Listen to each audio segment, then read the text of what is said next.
gale si gale way oromoon bilisoomte jaanii namni gartee qubee afaan oromootiin barachuu eegale aadaa fi practice godhuu eegale aadaa fi dubbachuu afaan fi dubbachuu eegale si gale akka fedhiisatti ol deemee gad deemuu eegale si gale bilisoomee jechuudha bilisoomneeti bilisummaan sun ozoon hin turin ozoon hin bulin waggaa tokkoo fi kana ji'a 9 booda Tigreen fuutee afaan jijjiirtee jechuudha hayyoonni gaafasii bilisoomne jechuu turanii jechuudha taqee yeroo tana dhufti wayyaanee hin cabtu jaan wayyaanee Ameerikaan hundi waggaa 100 biyya bulchuu teessi jettee kakatte wayyaanee Awurooppaa fi Ameerikaa fi hundi duuba jiran Chaayinaan duuba jirti wayyaaneen hin cabtu mootummaan gartee zaytunaa miti kan dhagaan buusan janii osoo jaawar miti jaawar kudhan dhufeewu gartee wayyaanee cabsuun danda'an jaan kana jaawar cabseeti maqalee galchee sirna sanirraa bilisoomne ka sirna san jala jirraju sirna saniin dhaabbannaju sirna san tunu bulchaa jiraju baatirii qabatee haa barbaadu ije sigale nu hundinuu wanni jaawar dura gaafas itti dhaabbanne bilisummaa arkanne tana meega dhaabne namicha kana haa testi goonu haalaallu dursa wali jarjaruu dura filannoo geenye filannoo tan akka inni dimokiraasiin gaggeessu akka inni gartee filannuma tana afaaniin juu tanaa dhugumaan filannoo dhugaasan akka inni godhu afaan oromoo akka afaan federaalaa godhu finfinnee akka gartee magaalaa oromiyaa godhu sigale daangaan oromiyaa akka kabajamu namicha kanaaf carraan kennamu qaba jenneeti jaawar dura dhaabbannee bilisoomne jenna haga maayyitti namni dura dhaabbate nuyi jechuudha wanni jaawar itti bilisoomne juu gartee seenumachi as kaate tayyaroo saniiti namni eega bilisoome gabroomuu hin danda'u eenyu siin jedhu Ameerikaan gaafa Juulaay 4 Ingiliz jalaa gaafa bilisoomtu maaliif raayyaa ittisa Ameerikaa jaarratte bilisummaa tana tiintiifachuu bilisummaa isii tana sigale alaa fi keeysarraa tiintiifachuuf heeraa fi seerattiin akka gartee kabajamu gochuuf hayyoonni oromoo amma hin bilisoomne maaliif jan raayyaa ittisaa taatu hamataa isaa jaarrate namichi deeninnatii tamataa isaa jaarrate haga milishaan baatutti abiyyi jechas cafaqanii jechu sigale abiyyi jechas cafaqanii jechu akkamitti abiyyiin saganne akkamitti abiyyaa khaalifta akkamitti abiyyi gibiran baafne akkamitti abiyyi akkanan taane akkamitti sirna abiyyi malee khabirootiin deeggara jetta bar kitaaba maa bitatta janii lolu jiranii sigale kitaaba maa bitatta kitaaba kami bitaa janii lolu jiranii bar okay sirna kana keessa bilisummaa jiraam sirna kitaaba bittee maa dubbiftaa ju sigale sirna kana keessa bilisummaa jira Ameerikaan amma wanni raayyaa ittisaa jaarteef kana gartee fincee jallaa isaanii kana hunda akka heeraa Ameerikaa kana cabsee gartee ummata Ameerikaa kana hin gabroonfannee fi gartee firraa eegu jirti jechuudha amma Saawus Suudaan fudhadhu wal fixaan jirtu bilisummaa maal qabdi Eertiraa fudhadhu sigale Eertiraa fudhadhu ni bilisoomne jetteen namni dillisuun dhumee amma kanuma isaaniitiin gabroomaan jirtu maaliif heeraa fi seera sanin tumatuu dhorkee jechuudha akkamma namichi kun heeraa fi seera kana biyyattii tumuu dhorkee marii biyyaalessaatiis ifumaaf godhu jira sigale marii biyyaalessaa godhu isa manguddoo marii gootu filu isa sigale gartee waa hundaa'u qopheessu isaan siinje haga kunoo mana diigamutti ana jecha ana diige waynatti aartanii khajoo kana jechu haga qabalee mana qabalee keessa diigamutti soo khana bilisummaa duraan arkamte san kana hatee isinin jechaa jiranii yoo hayyoota understanding goon yoo hayyoota gartee waan khaleetiin arra madaalte waan arraatiin buru madaalte ati maraataadha malee waan nama fayyaa qabu natti hin fakkaatu sigale bilisoomne namni ta duraaniiti wayyaanee jalaa bilisoomne wayyaanee jalaa mallee bilisoomne khajee baatiriin deemee haa barbaaddatu sigale bilisoomnaan wayyaanee maqalee jala dhayne qaxaaqanne sigale hum bilisummaa guddoodha sigale ha wayyaanee dheengaddan cabtu jaansan qaxaaqannee jechu soo bilisummaan Jaawar baanu tanaa jechuu si galee maaliif amma Jaawaris amma aktivistii sirriitti irraa deebisuu danda'u irraa isplain godhuu danda'u waan hin qabneefi angartee waan kana bahee gartee amma Oromootti hojjechuu jira jechuudha waan kana akka sabatti malee akka nama dhuunfaa akka garee dhuunfatti miti jechuudha. Wobootti yoo rakkinni dhufees sheekka abbutaa gabbee dubbataa jechuudha. Anamma taniin irraan dubbanne bilziqinnaa qofa jechuudha. Dhaaba haraam dhaaba namichaa kana qofa bilziqinnaa yoo ta'u Oromoo taate yoo Oromoo ta'u Oromoon namicha kanarraa fudhatte irraa hin dubbadhaa jechuudha dhaaba Oromooti. So saniifu Jaawar Mohammad ammatti gartee olola irratti oofuun hin barbaachisu. Adeero nam afur wali qabuu dadhabnee bir gaafa Jaawar asin diasporaan kun hundi yaa Rabbi fiippiin godhi janiiti bar isaanii Rabbi kadhatu Rabbi Jaawar fidee sigale. Ammatti biyya alaa tanatti eenyuutu nama afur qofa walitti diasporaa dalagaa dhiisee dalaga bashannana isaa dhiisee numaatu namni walgahii akka Jaawar kana siitatta.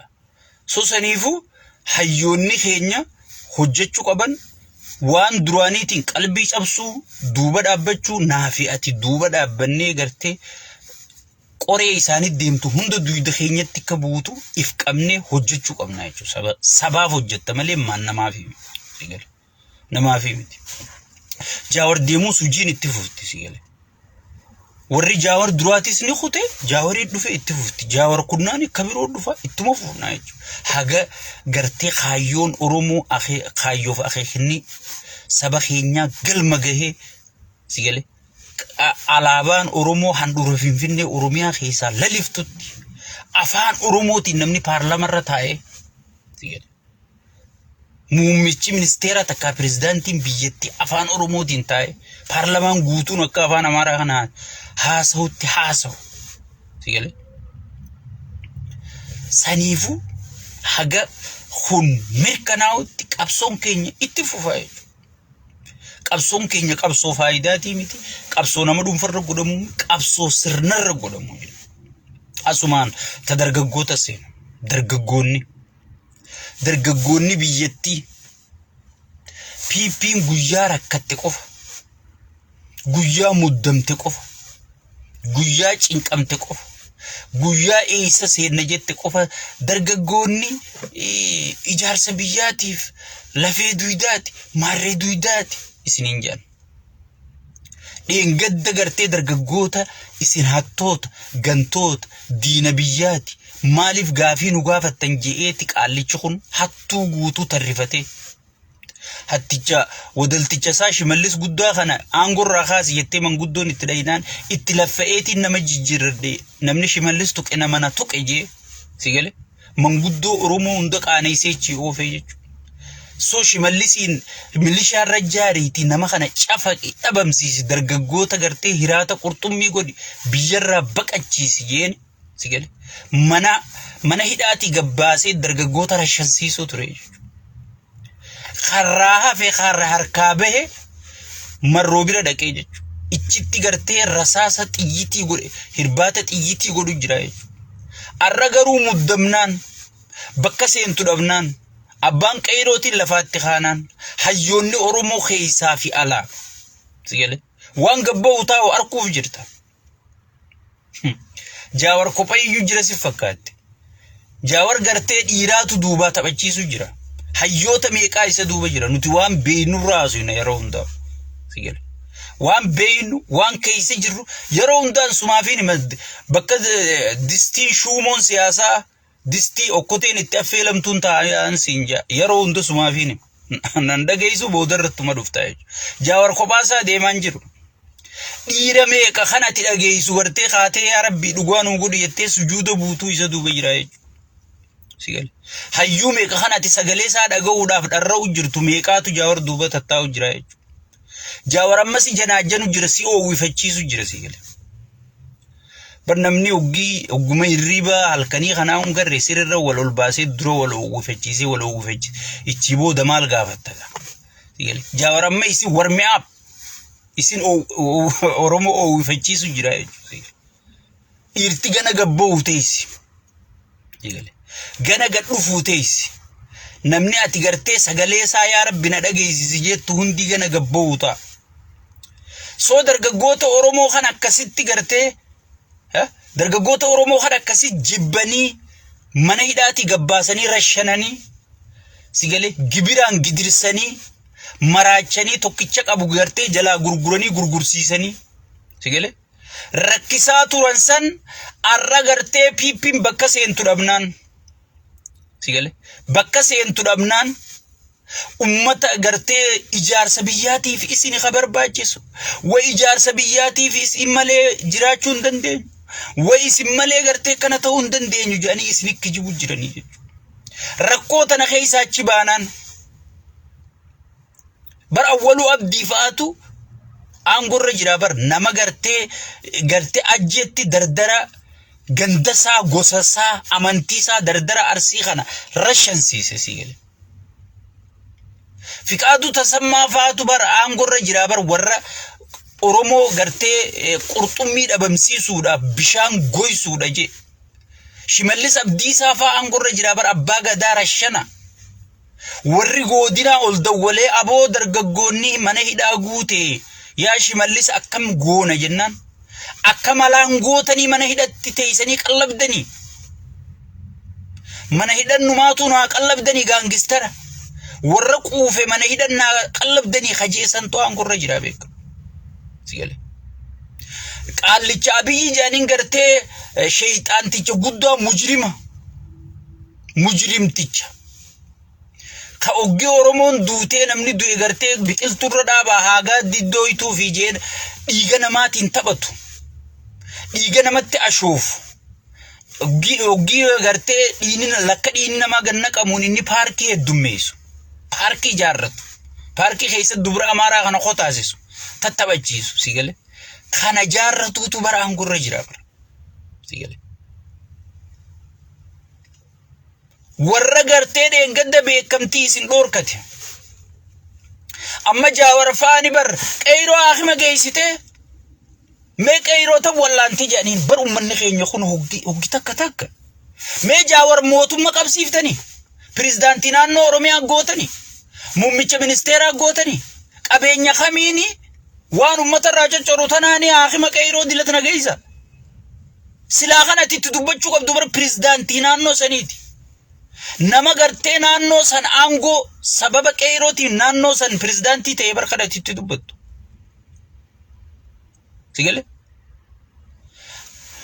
Nama gartee muummicha ministeeraa ta'e bar mee siidaan qeyroo, mee maqaan qeyroo, inni gartee qeyroo dhiiseeti wanta si ijaara. Xaayitu. Sigale 00 aduwaa faa si ijaara. Sila arra kagartee itti gaafatamuu qabu, kagartee siidaa qeyroo jaaruu qabu, ka qeyroo naaffatte haakima geessuu qabu, kagartee organizii tokko gartee dhaabbata tokko takka kaampaanii tokko ta biyya alaatiif meeshaa galchitullee ta biyya alatti meeshaa ergitullee maqaa qeyrootiin dhaabee qeyroon tun akka fayyadamaa taatu godhuu qabu mootummaa aangoo qabu jechuudha. Mee Jaawar aangoo qaba. Jaawarati qeyroo siif jecha baate qeyroon bilisummaa jecha baate malee Jaawarii jecha hin baane. Jaawar commander in chief ajajaadha. Commander in chief in America generaallee America sigale Amerikaan akka mootuuf ajaja malee pirezidaantotaa fi bulchitoota siyaasaatii jechuu kagartee faayidaa waraana kanaa eeysisu. Pirezidaantota biyyaatii jechuu bulchoota gartee naannootii jechuu. Jaawar jechuun commander in chief. Sigale. Jaawar jechuun gartee nama waraana sossoosu. Sigale. So arra qeyroon tuni maqaa qeyrootiin Minilik ijaaraa Minilik haara'oomsaa. Sigale masaraa Teediroos haara'oomsaa. Sigale. Seenaa qeyroo dheengadda dagattee qeyroo jechuun sitti ulfaattee. Sigale. Qeyroo lagattee fannoo faarsitee fannoon goota. Fannoon leenca goota Itoophiyaati. Asirraa hanga Jijjigatti lolchiifadha jettee fannoon gartee fannoon dhaadachuu turte. So arree isaahi dargaggoonni ijaarsa biyyaati jettee OBN irra wali qabdee haasofsiifta. Dargaggoonnummaan kunu gaafii sigalee wanni feete haa dhuftu. Wanni feete gartee samii gad dhangalaatu. Dheengadde eessa turtanii? Gaafa rakkannu. Gaafa dhukkubsannee haakama dhabnu. Gaafa madaa teenya kan gartee jijjiirama kana fiduuf cabsine raammoon itti nu galtee. Warri keenya tokkicha qaban gurguraniif dura haakima nu geessan. Warra obboleettiin teenya ta ulfooyte ta gudeedamte gartee sirna wayyaanee keessa. Diqaalaa dhaltee wajjiin rakkachaa jirtu gartee akka dhabnee maqaa dhabne san eessa hottaniiti arra dargaggoonni ijaarsa biyyaati. Dargaggoonni abbaa biyyaati. Dargaggoota malee jiraachuu hin dandeenyu jettanii janaan haarofni kun maali jettanii gaafii dhiyeessuu isinirra jira jechuudha. Akkanuma namni guyyuma fedhe gartee dhukkee isinirra dadhee isinif fayyadamu sigale. Akkanuma gartee namni guyyaa fedhe gartee tuma guyyaa gartee itti oowwite isin biraa deemee gaafatti qorre dhufee isin jala dheessu sigale. Mootummaa Oromooti, mootummaa Miitirkishooti, mee mootummaa Oromooti maalirraa fayyadamte? Daangaa Oromiyaa kabajame, gaafii Oromoo deebi'e, sirna barnootaa jijjiirame, magaalaa guddootu Finfinneen Oromiyaa taate, sigale. Oromoon ifiin bulchuu eegale, waan fedhe, kan fedhe nyaatee, kan fedhe uffachuu eegale, kan fedhe filatee, kan fedhe aangorraa buusuu danda'e. Mee mootummaan Oromootum tami shiftaa Oromooti yoo jedhan gadee Oromoo biyya qabate shiftaa Oromoo biyya qabate wallaalaa Oromoo biyya qabate yoo jedhan dhugaadha. Gadeedha yaa gadee barandarraa namichi wali qabate wohuma akkasa sigale aangorra guure sigale tanaaf biyya qabate yoo jedhan dhugaadha. Mee gaafii tamnuu deebiftanii mootummaa keenya dargaggoonni gaafii gaafachuu qabdanii jechuudha. Isin gartee ijaarsa biyyaatii fi abbaa biyyaatii isin hin jaanimi. Eega akkas isin hin jaan gaafii gaafachuun dirqama jechuudha. Eega nuti ijaarsa biyyaa taane nuti mee aduwaa nuu jaarii Minilik yaa miti gartee awwaala keessaa kaasii nu haasofsiisi jennee sigale. Jettanii gaafii akkanaa dhiyeeffachuun sigale. Dhiyeeffachuun dirqamaa jechuudha. Dirqamaa jechuudha. Dargaggoonni keenya ustanii calliftanii sigale wohoo gubbaa isiniif fidan gaqqicattanii durgoo fudhattanii yaa'uun hin barbaachisu jechuudha. Hin barbaachisu jechuudha. Firraa dubbachuun mirga keeti. Dirqamaasi. Dirqama lammummaa, dirqama sabummaa isinirra jira jechuudha. Biyyatti tun boru yoo jiite isinirra jiiti jechuudha. Sirni barnootaa kan jijjiiramu jiru kun yoo jijjiirame kan miidhu isinii jechuudha. Sigale. Amma namichi waa'ee federaalizimii fa'a isin barsiisan. Mee namichi masaraa isaa ijaarrachuu jiru. Namichi gartee xiqqoo baatii kanaa booda gartee wanni naannoo jedhamtu hin jirtu isiniin jechuu jiru. Federaalizimii kamsii barsiisame. Federaalizimii hoggii rakkatanii. Federalizimii hoggii cinqamanii dhukkee keessaa fuudhanii gartee itti fayyadaman kana gartee ummanni keenyaa fi qeeroon teenyalleen kanaan shawwadamuu hin qabdanii jechuudha. Federalizimiin isaan gadhaabuu deeman hin jirtu. Anaa jala mureessi. Federalizimii balleessu sigale mootummaa nam tokkee jaaruuf masaraa jaaruu jira jechuudha. Sigale masara moo nageenyaa dursa. Sigale nageenya moo paarkii dursa. Nama bar nagee qabuutu paarkii tana makiinaa ooffatee dhagaa bar. Nama gartee nyaatee dhugeetu ol ka'ee paarkii yaadataa bar. Qaala'insa jireenyaa kana to'achuudha moo sigale qaala'insa jireenyaa gubbaan mana namarra diiguu dursa. Sigale mee misooma kana eenyuuf fidu jira jechuudha. Isiniin galuu jaajan sigale nama waggaa 20 booda dhalatuuf gala. Generation waggaa 20 booda dhufuuf gala. Ha eeganuun galle maanurraan buunere waggaa 20 boodatti deebita generation walii galtan san hugii dhalate booda aangoo deebita maanurraan buune rabbi sodaatti sigale saniifu dargaggoonni keenya gadi cabsitanii gaqqabdanii gaafii gaafachuu qabdanii gaqqabdanii gaafii gaafachuu kun du'ee jira waan du'ee wajjin du'uun isinirra hin jiru jechuudha hayyoonni oromoo laal paartii miti waan ajaa'ibaas baasuu ta'an sigale amma janaajanaan jaawar oromoo janaajanu jirutun hoggii xumurarra geessi waan as bahuu ta'anaa eegati ajab jechuu teessa durumaanuu teenyee mari'achuu dhabuutu qabsoo kana godhe jechuudha waboonis tarkaanfii isaa sirriitti deemaa jira jechuudha baadiyyaalee oromiyaa tana guutuu ifarka galchaa jira jechuudha istiraatejii ajaa'ibaa baadiyyaalee oromiyaa yoo ifarka galchite magaalaa agabsuu dandeessa jechuudha magaalaawwan si cinqaan jirtu timaantima asii dhaqa dinnichaan asii dhaqa boqqolloo bishingaan asii magaalaa dhaqa foon loon qalaman kun asii dhaqani sigale wanni magaalattu si maraachaa hin jirtu jechuudha istiraatejii ajaa'ibaa sigale ta ajaa'ibaa tanaan deemu jira jechuudha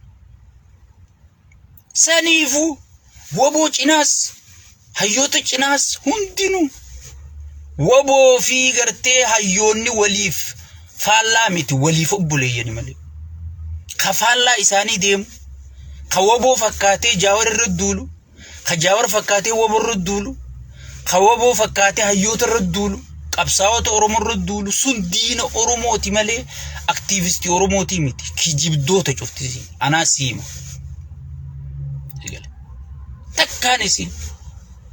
takkaan isii gartee kijibdoota malee hayyoota oromooti miti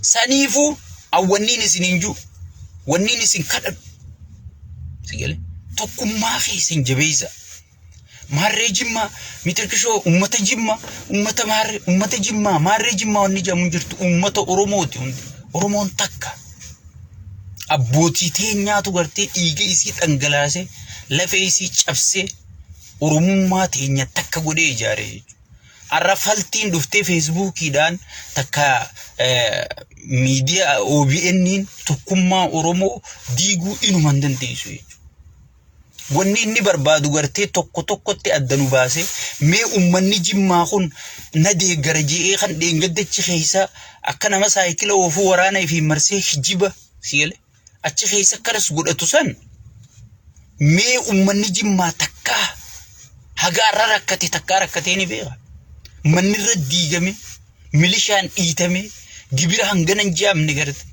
irra tuulame anduriin isinime waan baalee fi harargee fi jimma qabachuu taaje arra parking dinsho maal keessa jirti tabaale parking isin barbaaddu ummata ka keessanii kanan barbaaddu asii khaa janiiti amaara arrabsan san fidanii ichi qubsiisu yaani jechu barjarri kun afaaniyyoo si arrabse siif hojjechuu jira mbeeytan isin hoggi sana de jaawar amaara deebisuu deema amma eenyu qubsiisu yaam paarkii dinshoo keessa arkuuf teessan waan ina isiniin jetana qabadda yoo isaan buqqisanii ichi amaara fidanii baale keessan qubsiisin ka abbutaa kijibaanaan ji maaliif oromoon bakka sanii manaa bitachuu hin dandeessu maallaqaa hin qabdu jechu oromoon bakka sanii mana isaan standardii isaan itti jaaraa jaanii jaaruu hin dandeessu jechu ifi fuloon qabnaa loon keenya mana san yoo loon dhibbaa ol gurgurree uniun jaaranii jechu warra maallaqa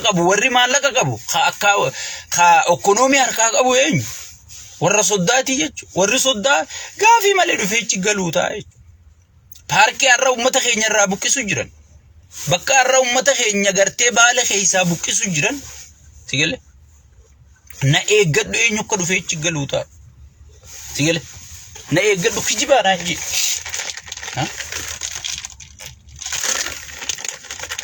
paarkii ma isin barbaaddu isin ka'uu qabdanii jedhanii ummata kaasu jiranii baale keessaa immoo ummata kaasu jiranii maaliif ummata keenya mana gartee paarkii san fakkaatu jaaraa jedhaniin ummanni maaliin jaarare buqqa'uu qofa jechuudha ka qabeenya qabu ka odurirraa qabeenya horachuu jiru eenyu warra soddaatti dhufaniiti gaafii malee ijaarrachuu taanii. Saniifuu ummanni keenya waan as deemuuf if qopheessuun qabsoo ifiitiif qopheessuun yeroon isaa ammaa jechuudha. Dur caalaa tokkummaa yeroon nu barbaachisu ammaa jechuudha. Hayyoota keenya wajji dhaabbachuu, hayyoota keenya bira dhaabbachuu sigalee. Hayyoota keenya bira dhaabbachuun yeroon isaa ammaa jechuudha. Yeroon itti Jawaar bira dhaabbannee Jawaar push goonee akka gartee sirna kanatti dafanii xumura godhan hayyoonni tokkummaadhaan akka sirna kanatti xumura godhan yeroon goonu ammaa jechuudha. Sigalee. Yeroon ammaa jechuudha. Yeroon gartee wal duuba dhaabbannee waliif yoo if duuba deebi'ellee dhiibnee gartee oofnu yeroon isaa ammaa jechuudha. Yeroo wal dura dhaabbannu miti. Yeroo wajji dhaabbannu jechuudha. Yeroo wajji dhaabbannu jechuudha. Anaa fi atilleen yeroo wajji dhaabbannu jechuudha. Ni eeyida. Oromoon maarree biyya bulchaa jira miitirkishoo biyya bulchaa namni Oromoo biyya bulchaa hin jirre durriyyee Oromoo biyya bulchaa jira durriyyeen biyya balleessiti. Sigalee. Durriyyeen bu'aan qabdu. Nama gartee wallaalaa gartee humnaa ol aangoon itti kennamte bu'aa sabaa qabu hin qabu. Oromummaa isaanii namni irraa haquun jiru sun dhiiga waan nu naqeen qabnu. Oromoof maal dalageedha?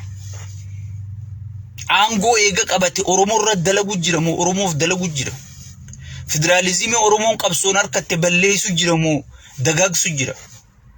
Gaafiilee Oromoon tarreessitee durirraa qabdee gartee itti kennite gartee deebisaa jira moo Oromoo ignore takka jalaa callisaa jira? Atummaaniif gaafadhu jechuudha. Eega piippiin aangoo qabatte ati ni duroomte moo ni hiyyoomte? Eega piippiin aangoo qabatte ati gartee ni buqqaate moo bakkarraa buqqaate deebite? Eega piippiin aangoo qabatte daangaan kee ni eeggame moo ni sarbame? Eega piippiin aangoo qabatte kabajaan Oromoo ni dabale moo ni hir'ate? Tana if gaafadhu jechuudha. Mootummaa wanni barbaadaniif tanaa jechuudha. Nageenyi naannoo keetii ni mirkanaa'e moo daran nageenyi bade moo ni fooyyee ka dur caala? Eega piippiin aangoo qabatte kana if gaafachuu qabda jechuudha. Akkanumatti Oromoo biyya bulcha maarree biyya maal sii godha Oromoon biyya bulcha? Yoo du'arraa sin oolchine buqqaatirraa sin oolchine wabii siin taane sigalee sirni wabii siin taane maal sii godhamee naa'im? Sirni eenyummaa keetiif wabiin taane sirni daangaa keetiif dallayan taane sigalee sirni siif irkoon taane kayoo beeloyte si koflu